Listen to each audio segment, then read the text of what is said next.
नमस्कार दोस्तों, स्वागत है आपका वनडे एग्जाम सेंटर में। दोस्तों, आज के वीडियो में हम लोग दीनदयाल उपाध्याय गोरखपुर विश्वविद्यालय गोरखपुर के बीए फोर्थ सेमेस्टर समाजशास्त्र का जो पेपर है, जिसका नाम है social problems and social issues of development in India, उसको सॉल्व करेंगे और जानेंगे कि किस प्रश्न का कौन सा उत्तर सही होगा। हम लोग जिस पेपर को सॉल्व करने जा रहे हैं वो सत्र 2023-24 का पेपर है और पेपर का कोड है SOC 203। चलिए बिना देर के जान लेते हैं कि किस प्रश्न का कौन सा उत्तर सही होगा। आपका पहला प्रश्न है, एजेंडा 21 निम्नलिखित के दौरान अपनाई गई एक व्यापक कार्य योजना है। तो 1992 में पृथ्वी शिखर सम्मेलन के दौरान अपनाया गया था। ये ऑप्शन पहले का सही हो जाएगा। दूसरा प्रश्न देखते हैं, पूंजी की कमी, तकनीकी पिछड़ापन और बेरोजगारी आमतौर पर पाई जाती है, विकासशील देश में पाई जाती है। तो दूसरे का सी ऑप्शन आपका सही हो जाएगा। तीसरा प्रश्न है, निम्नलिखित में से कौन सी एक विकासशील देश की विशेषता नहीं है। आपको बताना है कौन सी विशेषता विकासशील देश की नहीं है। तो उच्च तकनीकी विकास जो है विकसित देशों में पाया जाता है, विकासशील देशों में नहीं पाया जाता है। तीसरे का बी ऑप्शन आपका सही हो जाएगा। चौथा प्रश्न है, मानव विकास रिपोर्ट किसके द्वारा प्रकाशित किया जाता है। तो UNDP के द्वारा किया जाता है। चौथे का ए ऑप्शन सही हो जाएगा। पांचवा प्रश्न है, भारतीय अर्थव्यवस्था है यानी किस प्रकार की अर्थव्यवस्था है। तो भारतीय अर्थव्यवस्था जो है मिश्रित अर्थव्यवस्था है। सी ऑप्शन पांचवे का सही हो जाएगा। छठा प्रश्न है, सहस्त्राब्दी विकास लक्ष्य यानी MDG संयुक्त राष्ट्र द्वारा निर्धारित लक्ष्यों का एक समूह था जिसकी समय सीमा थी। इसकी समय सीमा 2015 में थी, यानी इसकी समय सीमा 2015 में समाप्त हो गई थी। छठे का बी ऑप्शन आपका सही हो जाएगा। सातवां प्रश्न है, IMR का अर्थ है। ए ऑप्शन सही हो जाएगा। शिशु मृत्यु दर अनुपात IMR का अर्थ होता है। तो सातवें का ए ऑप्शन सही हो जाएगा। आठवां प्रश्न है, निम्नलिखित में से कौन सा मानव विकास सूचकांक यानी SDI तैयार करने का आधार नहीं है। यानी मानव विकास सूचकांक तैयार करने का आधार कौन सा इसमें से नहीं है। तो औद्योगिकरण नहीं है। आठवें का सी ऑप्शन आपका सही हो जाएगा। नौवां प्रश्न है, निम्नलिखित में से कौन मानव विकास सूचकांक यानी SDI का घटक है। तो उपरोक्त सभी सही हो जाएगा। जीवन प्रत्याशा, शिक्षा, आय तीनों जो है मानव विकास सूचकांक में शामिल किए जाते हैं। नौवें का डी ऑप्शन आपका सही हो जाएगा। 10वां प्रश्न है, भारत में सबसे बड़ा नियोक्ता कौन सा क्षेत्र है। तो प्राथमिक क्षेत्र है। ए ऑप्शन आपका 10वें का सही हो जाएगा। 11 नंबर प्रश्न है, UNDP द्वारा प्रकाशित मानव विकास रिपोर्ट के आधार पर देशों की तुलना करती है।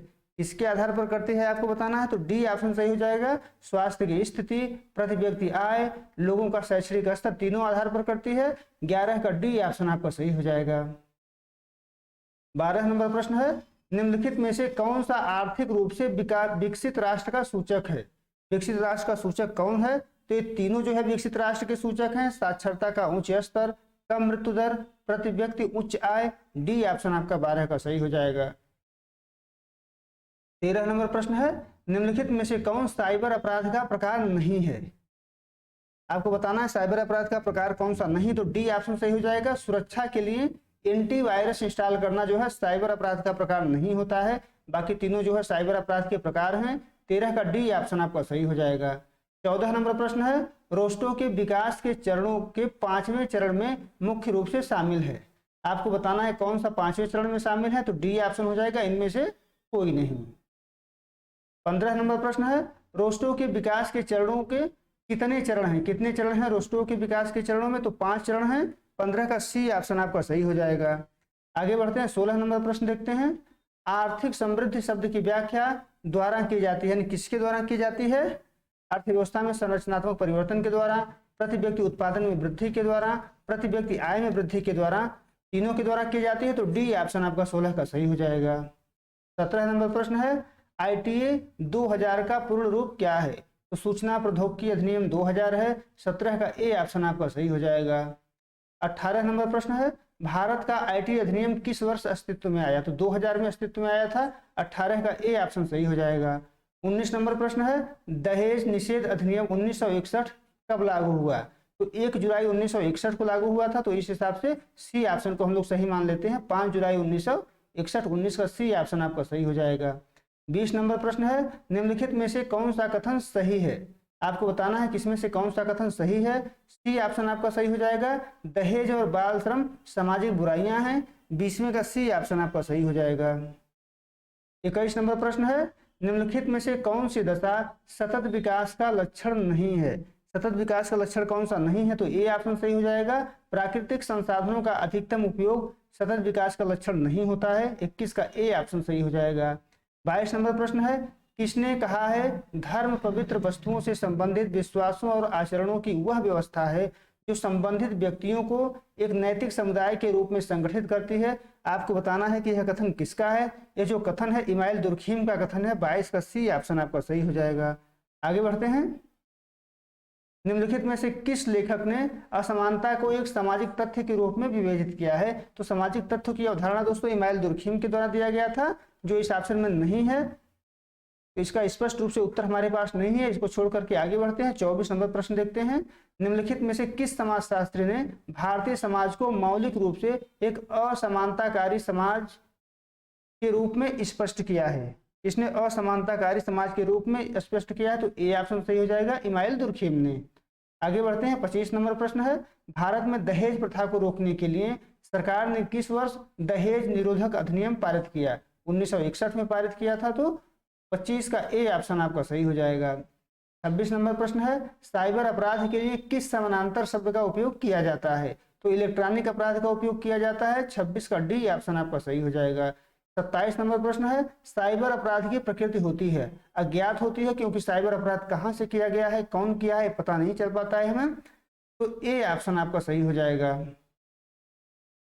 28 नंबर प्रश्न है, जाति एक बंद वर्ग है, यह कथन किसका है? मजुमदार एवं मदान का कथन है। 28 का ए ऑप्शन आपका सही हो जाएगा।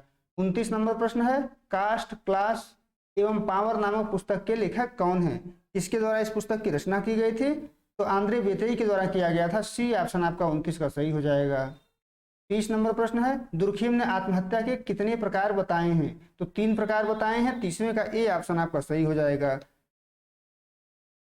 31 नंबर प्रश्न है, मादक द्रव्य व्यसन किस प्रकार की समस्या है? तो विचलन अभिमुखी समस्या है। 31 का डी ऑप्शन आपका सही हो जाएगा। 32 नंबर प्रश्न है, निम्नलिखित में से कौन सा साइबर अपराध नहीं है? तो हाईजैकिंग जो है साइबर अपराध नहीं है। 32 का सी ऑप्शन आपका सही हो जाएगा। 33 नंबर प्रश्न है, साइबर अपराधों में मुख्य रूप से निम्न में से किसे इलेक्ट्रॉनिक संचार माध्यम का प्रयोग होता है? किस इलेक्ट्रॉनिक संचार माध्यम का प्रयोग होता है साइबर अपराधों में? आपको बताना है। तो सबका प्रयोग होता है, मोबाइल फोन का भी, कंप्यूटर का भी और कॉम्पैक्ट डिस्क का भी। 33 का डी ऑप्शन आपका सही हो जाएगा। 34 नंबर प्रश्न है, भारत सरकार ने साइबर अपराधों की रोकथाम हेतु सूचना प्रौद्योगिकी अधिनियम किस वर्ष पारित किया? 2000 में पारित किया था। 34 का बी ऑप्शन आपका यहाँ पर सही हो जाएगा। आगे बढ़ते हैं। 35 नंबर प्रश्न देखते हैं। निम्नलिखित में से किसे रोस्टो के आर्थिक विकास मॉडल के चरणों में तीसरा चरण माना जाता है? किसको माना जाता है? तो स्वतः स्फूर्ति की दशा को माना जाता है। 35 का सी ऑप्शन आपका सही हो जाएगा। 36 नंबर प्रश्न है, श्वेतपोश अपराध सम्मानित एवं उच्च सामाजिक प्रतिष्ठित के व्यक्ति द्वारा अपने व्यवसाय के दौरान किया जाने वाला अपराध है, यह कथन किसने दिया है? तो सदरलैंड का कथन है। 36 का ए ऑप्शन आपका सही हो जाएगा। 37 नंबर प्रश्न है, किस विचारक ने श्वेतवसन अपराध की अवधारणा प्रस्तुत की है? तो सदरलैंड के द्वारा दिया गया था। डी ऑप्शन आपका 37 का सही हो जाएगा। 38 नंबर प्रश्न है, किस विचारक ने विभेदक साहचर्य का सिद्धांत प्रस्तुत किया है? सदरलैंड ने प्रस्तुत किया है। 38 का सी ऑप्शन आपका सही हो जाएगा। 39 नंबर प्रश्न है, निम्न कारणों से विचलन घटित होता है, इसमें से किस कारण से विचलन घटित होता है आपको बताना है। तो 39 का आपका बी ऑप्शन सही हो जाएगा। दोषपूर्ण समाजीकरण के कारण विचलन घटित होता है। बी ऑप्शन आपको सही हो जाएगा। 40 नंबर प्रश्न है, व्यवहार का वह तरीका जो समाज द्वारा निर्धारित नियमों के उल्लंघन के रूप में होता है उसे कहते हैं, उसको विचलन कहा जाता है। 40 का डी ऑप्शन आपका सही हो जाएगा। 41 नंबर प्रश्न है, किस विचारक ने सांस्कृतिक लक्ष्यों के साथ अनुकूलन के आधार पर विचलन का स्पष्टीकरण किया है? तो आपका 41 का ए ऑप्शन सही हो जाएगा, दुर्खीम ने। आगे बढ़ते हैं। 42 नंबर प्रश्न देखते हैं। निम्नलिखित में से किस विद्वान ने विचलन का मनोवैज्ञानिक स्पष्टीकरण प्रस्तुत किया है? तो सिंगम फ्रायड ने प्रस्तुत किया है। 42 का डी ऑप्शन आपका सही हो जाएगा। 43 नंबर प्रश्न है, किसने कहा है कि अपराधी जन्मजात होते हैं? लोम्ब्रोसो ने कहा है। तो सी ऑप्शन आपका 43 का सही हो जाएगा। 44 नंबर प्रश्न है, भारत में किशोर न्याय देखरेख एवं संरक्षण अधिनियम किस वर्ष पारित किया गया था? तो बी ऑप्शन आपका सही हो जाएगा। 2000 में पारित किया गया था। 44 का बी ऑप्शन सही हो जाएगा। 45 नंबर प्रश्न है, निम्नलिखित में से किस विचारक ने कहा है कि अपराधी समाज द्वारा बनाए जाते हैं? सदरलैंड ने कहा था। 45 का डी ऑप्शन आपका सही हो जाएगा। 46 नंबर प्रश्न है, भारत में प्रधानमंत्री कौशल विकास योजना किस वर्ष आरंभ की गई? 2015 में शुरू की गई थी। बी ऑप्शन आपका 46 का सही हो जाएगा। 47 नंबर प्रश्न है, संधारणीय विकास की अवधारणा प्रस्तावित की गई, कब प्रस्तावित की गई थी आपको बताना है। तो 1987 में वर्टलैंड रिपोर्ट के द्वारा प्रस्तावित की गई थी। ये ऑप्शन आपका 47 का सही हो जाएगा। 48 नंबर प्रश्न है, भारत में मुस्लिम महिला विवाह अधिकार संरक्षण अधिनियम किस वर्ष पारित हुआ था? 2018 में हुआ था। डी ऑप्शन आपका 48 का सही हो जाएगा। 49 नंबर प्रश्न है, 1953 के प्रथम पिछड़ा वर्ग आयोग का अध्यक्ष कौन था? काका कालेलकर थे। 49 का बी ऑप्शन आपका सही हो जाएगा। 50 नंबर प्रश्न है, भारत सरकार द्वारा एंटी नारकोटिक्स एक्ट किस वर्ष पारित किया गया? तो 1985 में पारित किया गया था। 50 का सी ऑप्शन आपका सही हो जाएगा। उम्मीद है दोस्तों आपको ये वीडियो पसंद आया होगा। आप हमारे चैनल को सब्सक्राइब करिए, वीडियो को लाइक करिए, शेयर करिए। बहुत बहुत धन्यवाद।